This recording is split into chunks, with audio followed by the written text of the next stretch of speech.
The following is a transcript of a conversation between Matías De Stefano, referred to as me, and his higher self, referred to as I am. 22nd June 2021, VERB. I am. In the beginning was the Word, and the Word was with God, and God was the Word. Me. And God said, "Let there be light." I am. And the light was made. Me. And he saw that the light was good. And he separated the light from the darkness. I am. So God created heaven and earth, and his Spirit flew over the waters. Me. God called light day, and darkness night. I am. The afternoon came, and then the morning. That was the first day. Then God said, "Let there be a firmament that separates the waters into two parts." So God created the firmament and parted the waters. Some were above the sky and others below. God called the firmament heaven. The afternoon came, and then the morning. That was the second day. Then God said, "Let the waters under heaven gather in one place, so that the dry ground may appear." And so it happened. God called this dry soil earth, and called the waters that had gathered sea. And God saw that this thing he had done was very good. Then God said, "Let the earth be covered with vegetation, all kinds of plants that give seeds, and trees that bear fruit with seed." And so it happened. The earth was filled with vegetation, all kinds of plants that give grain, and trees that bear fruit with seed. And God saw that this thing he had done was very good. The afternoon came, and then the morning. That was the third day. Then God said, "Let there be lights in the firmament of heaven, so that day may be separated from night, and may serve to mark days, years, and festivals. Let these lights be in the firmament to illuminate the earth." And so it happened. God made two great lights, the greater to rule the day, and the smaller to rule the night. He also made the stars. God put these lights in heaven to give illumination to the earth, so that the two would rule, one during the day and the other at night, and to separate light from darkness. And God saw that this thing he had done was very good. Then came the afternoon, and then the morning. That was the fourth day. Then God said, "Let the waters be filled with living creatures, and let there be birds flying in the firmament above the earth." Thus he created the gigantic animals of the sea, and all the species of animals that live in the water. He also created all species of birds. And God saw that this thing he had done was very good. God blessed them, saying, "Have children, and multiply, to fill the water of the seas, and let there be many birds in the world." The afternoon came, and then the morning. That was the fifth day. Then God said, "Let the earth produce living things of all kinds, domestic and wild animals, and those that crawl on the ground." And so it happened. God made all kinds of animals, domestic and wild animals, and those that crawl on the ground. And God saw that this thing he had done was very good. Then God said, "Now, let us make man in our image and likeness. He will have power over the fish of the sea, over the birds of the air, and over all the earth. It will reign over the land animals, and over all that crawl on the ground." So God created man in his image and likeness. He created male and female, and he blessed them, saying, "Have many children, that you may populate the world and exercise control over it. Be leaders of the fish of the sea, of the birds of the air, and of every creature that crawls on the ground." Then came the afternoon, and then the morning. That was the sixth day. Me. And the Word became flesh. I am. Verb in Indo-European language is said where, and gave rise to the concepts of many languages related to communication, as this term refers to speech, speaking, saying, word, action, act of the creating, connecting with the word work, werg. The verb is the creative word, the spell, the prayer, the manifesting mantra. Me. How can this be explained in the Bible? I am. Word of God. It's not something Christian. It's something much older.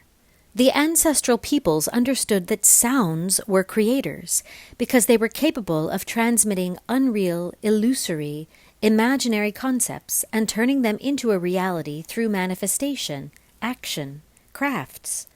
Thus, this idea was transferred to the supreme creator, the concept or belief that if we are able to create, then there must be a creator of everything that exists. And in this logic, the word, the verb, is key. Why? Because the verb is synonymous with action, and to create, you have to act, to perform an act, to do something.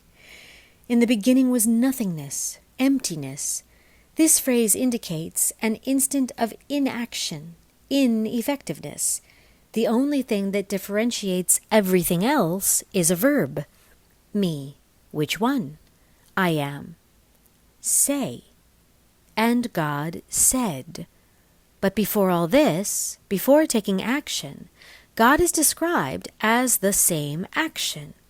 In the beginning was the Word, and the Word was with God, and God was the Word.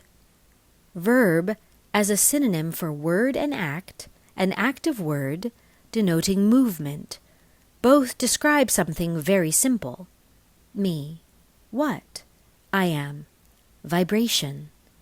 Vibration is the beginning of all things that exist in motion. Particles are extensions of waves that vibrate, resonate throughout the cosmos, intertwined. The manifest aspect of the universe is nothing more than a symphony in constant motion.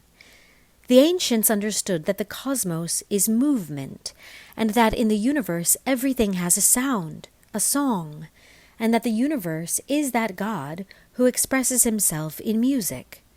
Therefore, from the beginning, music was key in cultures. It united, it gave meaning to things. The tradition of seeing God as the sounds of reality is much older than monotheisms. Me. That is to say that Christianity only adopted in different ways what other cultures said beforehand. I am. For the Semitic peoples, the word was the most powerful of the creations of the universe, because it was a sound that had the power to mobilize ideas, dreams, hopes, wars, unite groups or divide them, mention the gods, tell stories, create art, traditions, awaken emotions, feelings, love and hate. The word was sacred, and the word in action was God himself, the Word. Me. This made people worship the Word as God. I am. And that from it his name was created. Without a name, without a word, there is no idea of the subject. And without a verb, without a word of action, one cannot define what the subject does. Thus, both are necessary, complements. Me. That's why in Atlantean times we called God like all pronouns. Amanenumotinai. The great all. I am. So you understand that they are all the actions together, of all the subjects at once. Me.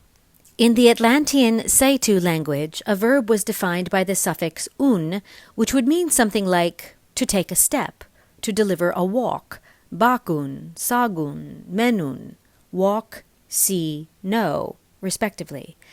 And the name by which God was defined was saun, which is the action of advancing and surrendering to all the ways together.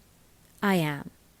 God is action, the action arising from the movement of a wave and a vibration, which generates different frequencies depending on its speed of movement, its resonance, through which each tone, each level, will generate a reality, and all things were created from his word. Me. How was it? I am. In the void, all paths were one. Action was in void, and void was action. Then the action vibrated and moved, creating the wave. This tsunami of vibration formed chaos, which gave rise to energy. And so the vibration was put into action, generating the light. And the light filled the space, pushing the darkness to the limits, giving rise to the appearance of time and space, the octahedron, seed of creation. This was the first day. Then he divided the light from the shadows, and the fire, the tetrahedron, arose. It gave rise to the creation of all chemicals, fusing vibratory particles, giving rise to the basis of all things. This was the second day. By joining different particles, it gave rise to matter, and it generated the shadow, which gave the sense of day and night. On it, the chemists made combustion, giving rise to reactions that produced minerals from diamonds to water, and appeared in many worlds, the oceans and mountains, as well as ice and deserts, being clear the difference between heaven and earth, in which gases created the firmament, the atmospheres. Matter manifested, being earth, the element of the hexahedron. This was the third day. The vibration continued to expand and manifest, giving rise to the oceans, and they gave rise to life. The world was filled with vegetation, seeds, animal life in every corner of the planet, being the dodecahedron, the waters of life, the gifts of creation. This was the fifth day. Thus begins the time of evolution, the development of all species, and the appearance of the creative consciousness in our world, the human, in the image and likeness of the universal mind, with the gift of the creative word, expression in the icosahedron, the mind of the air. This was the sixth day. Me. And the seventh rested? I am. Oh no. On the seventh day, he wove the web that connects us all, and he became enlightened in the expansion of consciousness, the crown. Me. What do you mean by days? I am. A day is a stage. It's part of a process. It is described as days to be understandable in what represents a time stage that is incalculable, millions and millions of years.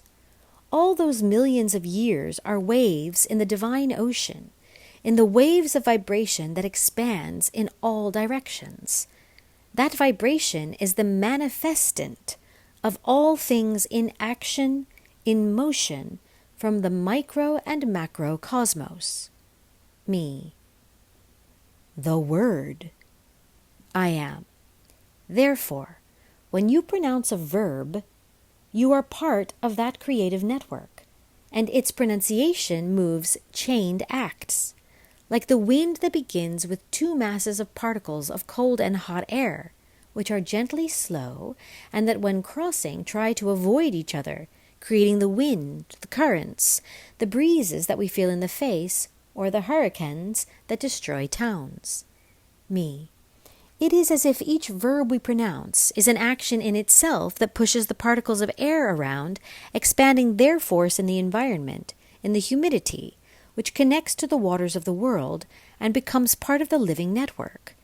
That is why the intention of many people united in harmony, saying the same word, the same verb, can make a difference in the world. I am. It reminds very well of the subjects, the vibration itself, which will be launched at different frequencies, movements which we call action. I is the main unit that self-references us, that reminds us of the importance of the one, of observing oneself.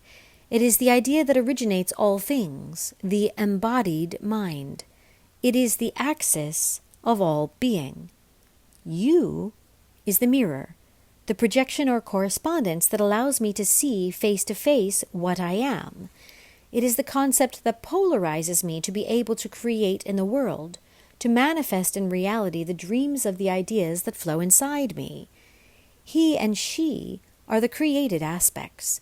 They are the external reference points, the third node that forms the triune basis of the individual, which serves as an example, an indicator of what we create and stop creating.